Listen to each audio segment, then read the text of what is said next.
Okay, so I had someone comment recently on a video asking like more details about what I do to work with my my mules, especially this one, Castro, because he has a shady past. But you know, the answer is a lot of different things, and there is no like consistent like schedule, like, oh, we did this day and then this that day. It honestly was mainly by feel, like what was he like that day, like how. And there was certainly times when I think I pushed him too far, and I think I've gotten further kind of giving him breaks and leaving him alone a lot of the times, or doing like smaller things that didn't necessarily have to do with like riding or mounting, and I think that's helped a ton.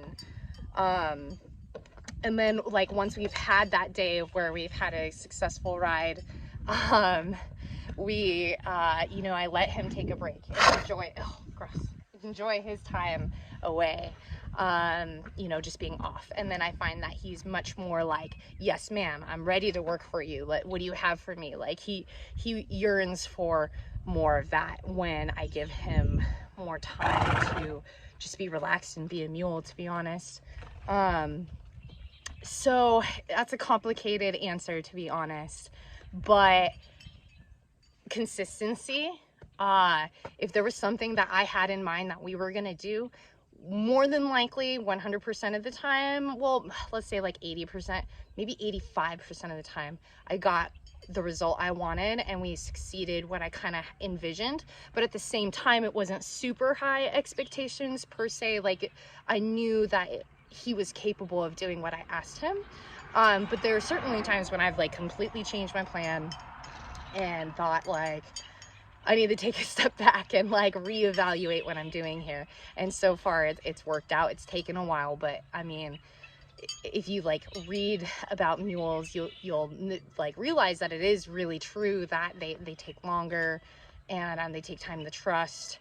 And I think it's just like having that right intention, because they feed off of your energy, and I think that's really important. So if you have like frustrated or like vibe or energy, they definitely feed off of that. So there's been times where I've just had to like walk away or decide like, you know what, today is not the right day for me to ride, like regardless of how he feels. So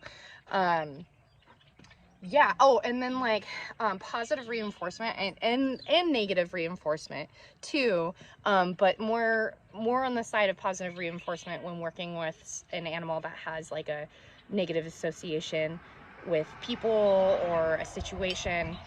I feed treats, like for example, like as this cow is like smelling me, right? I want her to also feel my hand. So the, ow, she bit me. The association of like my hand and food is kind of like one. Whereas a lot of trainers would probably say, oh, you know, and this is true too, like wait for the action, then reward. But I think it's really important to make sure that animal's in like the right mindset for what you're asking, and giving them like a reward while you're doing that just helps them kind of get there, I think, a little bit easier.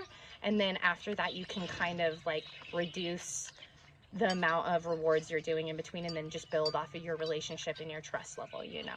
So that is, I think, all I've got for you, honestly, because I'm still learning. And I would say that just like it's day by day, assessing myself, assessing the animal, and kind of just like going off of random inspiration as far as like what I think I can do with that particular animal, not just any animal, but this animal. So thank you for listening if you bothered to, and I hope you watch our videos. I know I've been slacking on keeping things updated, but hopefully that will change. So yeah, thank you so much. Ew, my hands are nasty. Wait. And also working with like the animal's natural behavior, like what are they already doing and how can you utilize that into like whatever the goal that you're asking for from your animal. I don't know.